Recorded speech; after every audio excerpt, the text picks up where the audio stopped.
이제 하나님의 말씀 같이 보겠습니다. 하나님께서 우리에게 주신 말씀은 에베소서 2장 8절에서 10절 말씀입니다. 2장 8절에서 10절 말씀, 저와 여러분들이 한 목소리로 봉독하도록 하겠습니다. 에베소서 2장 8절에서 10절 말씀을 함께 봉독합니다. 너희는 그 은혜에 의하여 믿음으로 말미암아 구원을 받았으니 이것은 너희에게서 난 것이 아니요 하나님의 선물이라. 행위에서 난 것이 아니니 이는 누구든지 자랑하지 못하게 함이라. 우리는 그가 만드신 바라 그리스도 예수 안에서 선한 일을 위하여 지으심을 받은 자니 이 일은 하나님이 전에 예비하사 우리로 그 가운데서 행하게 하려 하심이라. 아멘. 이 말씀을 따라 함께 은혜를 나누겠습니다. 먼저 기도하겠습니다.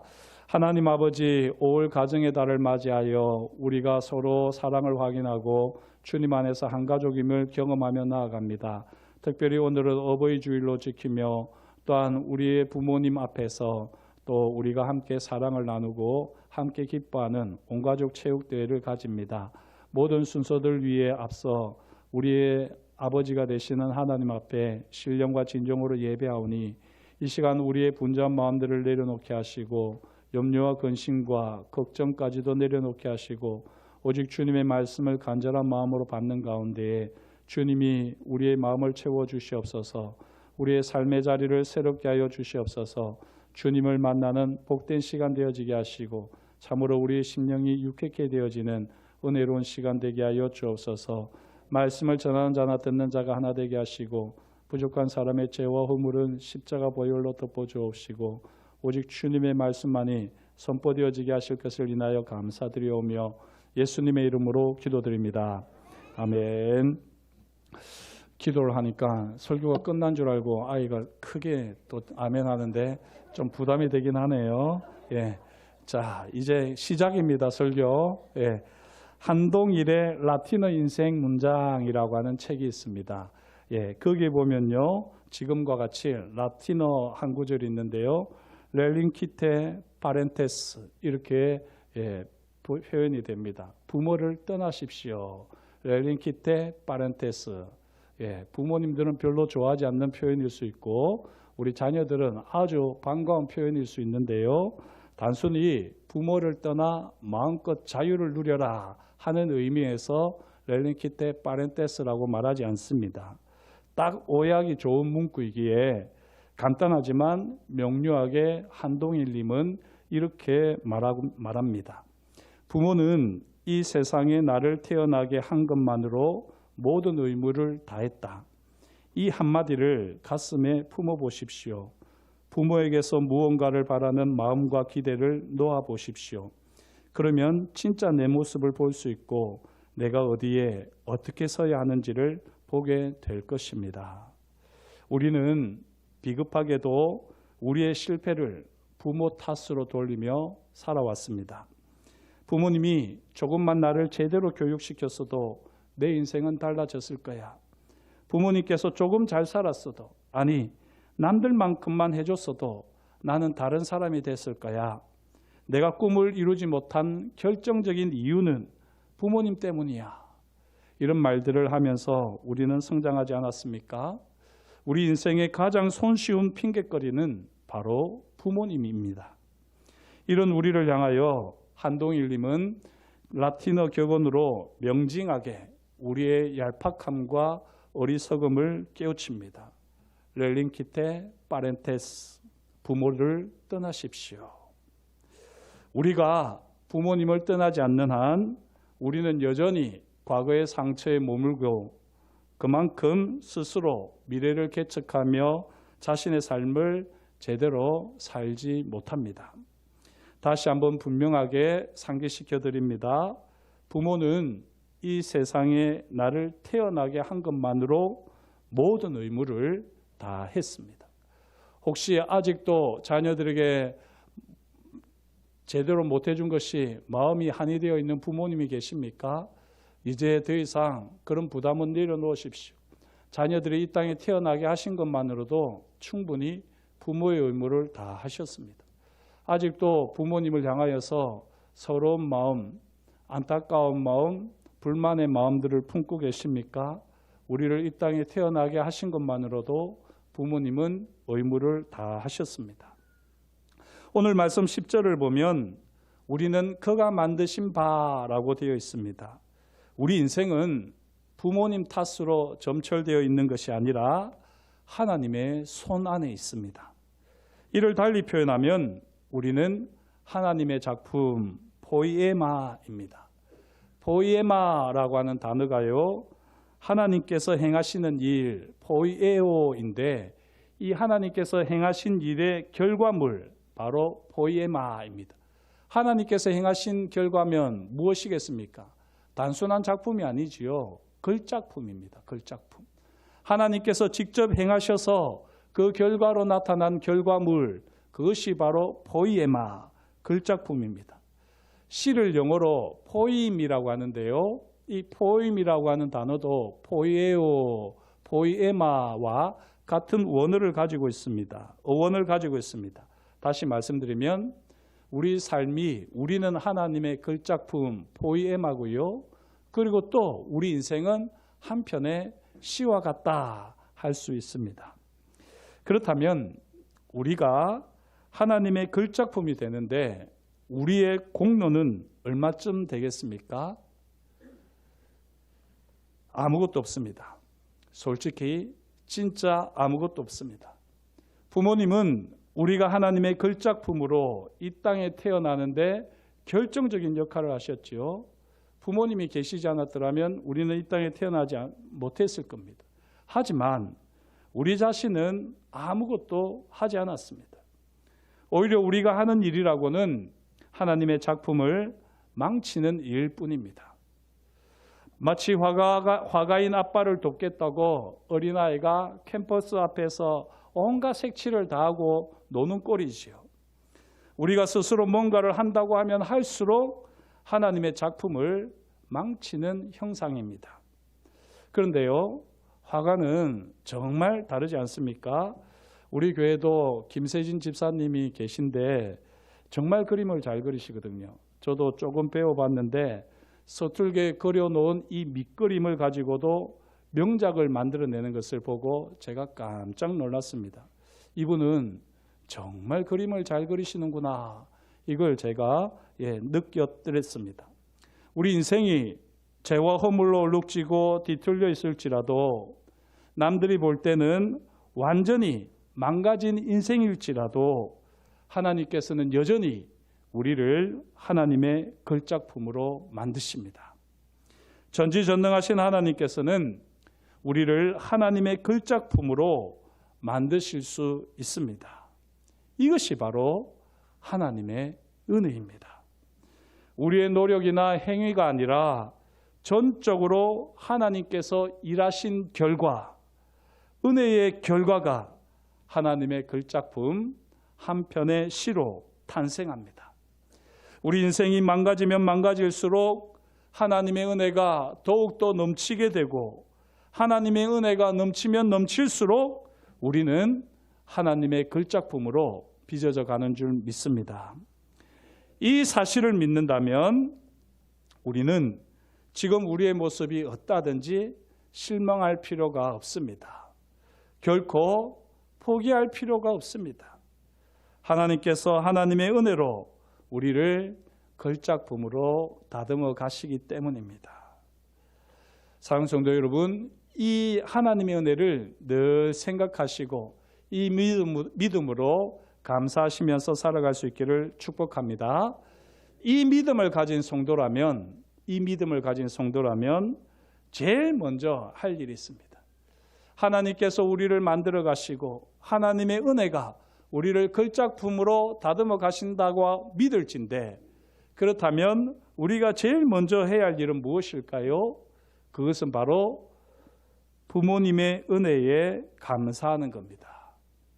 마틴 루터는 부모님은 하나님의 대리자라고 표현을 했는데요. 하나님께서는 우리를 글작품으로 만드시기 위해서 제일 먼저 부모님을 사용하셨습니다. 그래서 우리를 이 땅에 태어나게 하셨지요. 이 사실을 우리는 꼭 기억하면서 부모님의 은혜에 감사해야 합니다. 요한일서 4장 20절을 보면 보이지 않는 하나님을 사랑한다고 하면서 보이는 형제를 사랑하지 않는다면 뭐라고 했지요? 거짓말장이라 그렇게 말씀합니다. 동일한 원리가 은혜에도 그대로 적용됩니다. 보이지 않는 하나님의 은혜에 감사한다고 하면서 보이는 부모님의 은혜에 감사하지 않는다면요, 그 사람은 거짓말장이고 스스로 속이는 자입니다. 다시 한번 상기시켜 드립니다. 부모는 이 세상에 나를 태어나게 한 것만으로 모든 의무를 다 했습니다. 그렇습니다. 나를 이 세상에 태어나게 하신 것만으로도 우리는 부모님 은혜에 감사해야 합니다.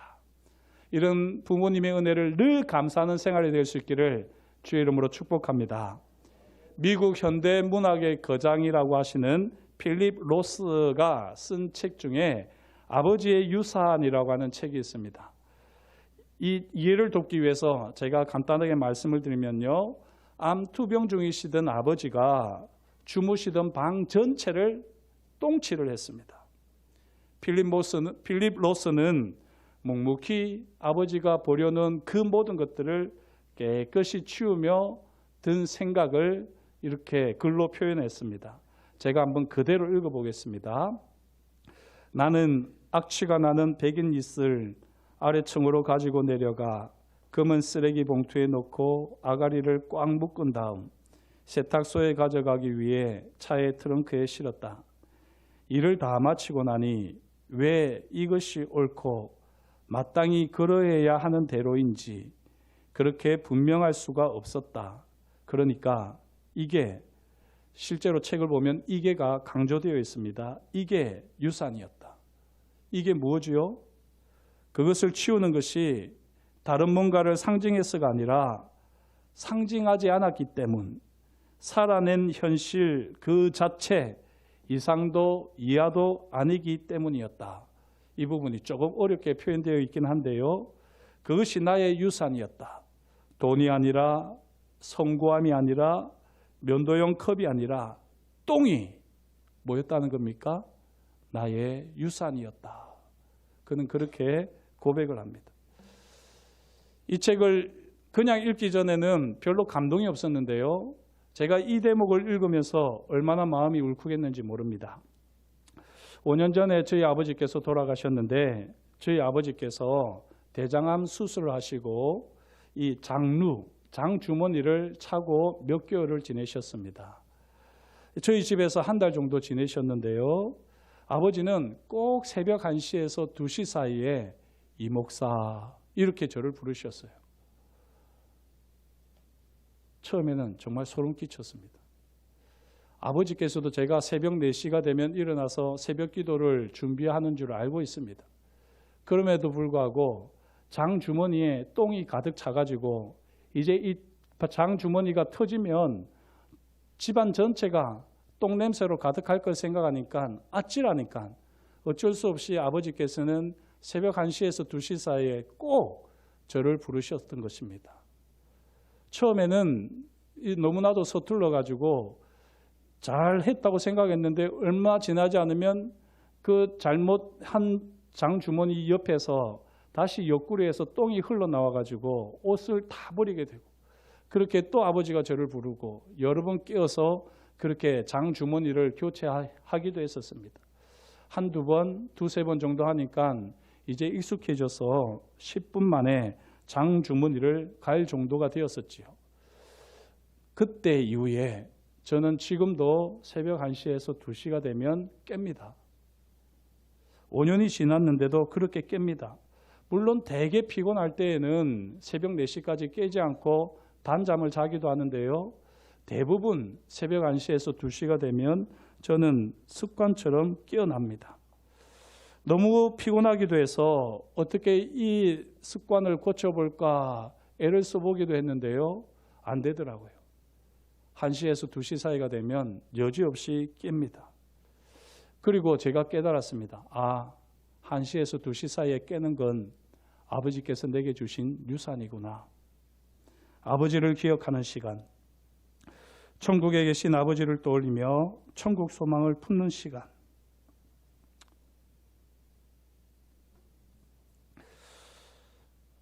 아버지를 그래도 나름대로 최선을 다해서 모셨던 시간,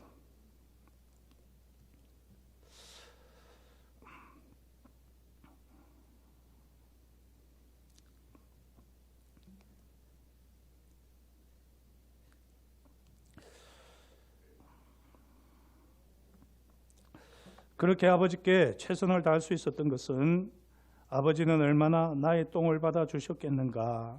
갓난아기 때 아무것도 모른 채 부모님의 밤잠을 설치게 하면서 젖은 기저귀를 갈아달라고 생떼를 쓰며 울고 보채지 않았겠는가 생각을 하면서 저는 그 세월을 비하면 내가 하는 일은 수고도 아니었다 생각을 하면서 참 기쁘게 행복하게 아버지의 장주머니를 갈아드렸습니다. 부모님의 은혜에 조금이나마 보답할 수 있었기 때문에 저는 참 행복한 사람이라 지금도 여기고 있습니다. 어머니 은혜에 보답하고 싶지만 이미 이 땅에 계시지 않는 어머니를 향한 그리움으로 써내려간 편지를 길지만 제가 그대로 읽어드리겠습니다. 정채봉님의 20살 어머니라는 책에 나오는 내용입니다. 정채봉님의 어머니는 17살에 시집을 와서 18살에 정채봉님을 낳았습니다. 식구 많은 집에 시집 온 탓에 시집살이 눈칫밥을 먹느라 아이에게 젖 한 번 마음 편하게 준 적이 없습니다. 이렇다 보니 정채봉님이 제일 먼저 배운 말은 엄마가 아니라 형수였습니다. 안타까운 사실은 엄마를 형수라 부르기만 하고 엄마라 불러보지도 못한 채 어머니는 20살 꽃다운 나이에 돌아가셨습니다. 이 어머니를 그리워하며 정채봉님이 쓰신 글의 일부입니다. 엄마, 남들은 아기적 입이 열리면서부터 부른다는 이 말을 저는 이제 마흔을 넘긴 나이에 처음으로 부릅니다. 그러나 이제라도 이렇게 엄마를 불러보지 않으면 영영 내 혀는 엄마를 모르게 될까봐 글로 써놓고 소리내어 불러보네요. 엄마라고. 엄마, 오늘이 엄마 제1 전날 밤이라서 생각납니다. 소년소녀 가장수기 심사 때였어요.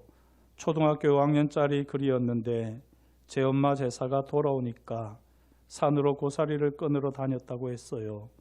그래서 콩나물도 사고 조기도 2마리 사고 쌀도 사와서 7살짜리 동생과 둘이 앉아 제사를 지냈다는 내용이었는데요. 어찌나 눈물이 나는지 화장실을 몇 번이고 들락거렸었습니다. 엄마께 한 가지 감사드릴 일이 있어요. 그것은 하얀 눈이 소복소복이 내리는 음력 동짓달에 저를 낳아 주신 것입니다.